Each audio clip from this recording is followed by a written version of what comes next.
Bonjour, je m'appelle Julie et je travaille pour le Centre de culture scientifique et aujourd'hui, je vous propose de construire un kaléidoscope.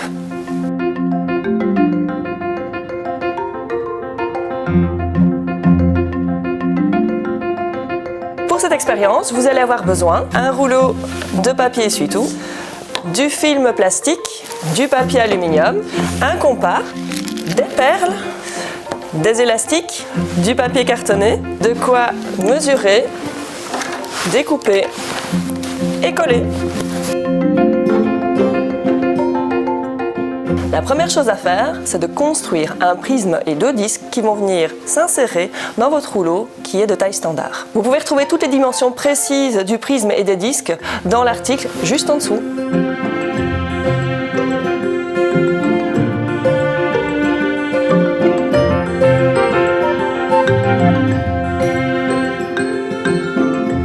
Ensuite, on vient découper un morceau de papier aluminium de 22 cm et demi de long sur 11 cm de large. On vient ensuite coller le papier aluminium sur le morceau de papier cartonné, face brillante vers l'extérieur. On va former le prisme en pliant au niveau des annotations qui sont faites à l'arrière. Grâce à la petite languette qu'on a ajoutée, on va pouvoir coller pour refermer le prisme. On peut maintenant insérer le prisme dans le rouleau. On prend du film plastique, bien étalé, on coupe le morceau et on va venir mettre à l'intérieur du film plastique un ensemble de perles colorées. Une fois que c'est fait, on vient placer les perles sur le disque ouvert, comme ceci. On prend notre cylindre, puis on vient refermer le tout et on bloque avec des élastiques. Ensuite, on vient placer le deuxième disque sur l'autre extrémité et on fait comme tantôt, on vient refermer et on bloque avec des élastiques.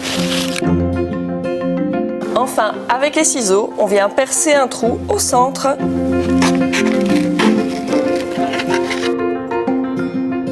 Et voilà, notre kaléidoscope est prêt. Il ne nous reste plus qu'à se mettre face à une lampe, regarder à travers le petit trou et faire tourner notre kaléidoscope pour pouvoir observer de jolis dessins.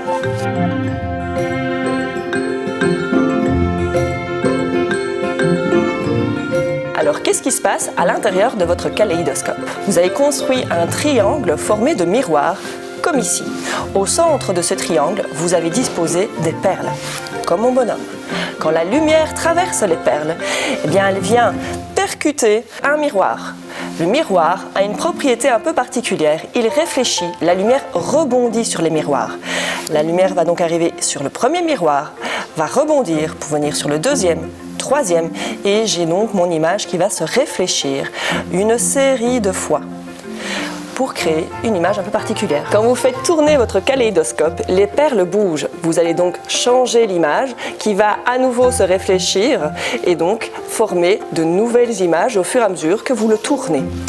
Voilà, j'espère que cette construction vous a plu. N'hésitez pas à la refaire chez vous. Et moi, je vous donne rendez-vous le mois prochain pour une autre expérience.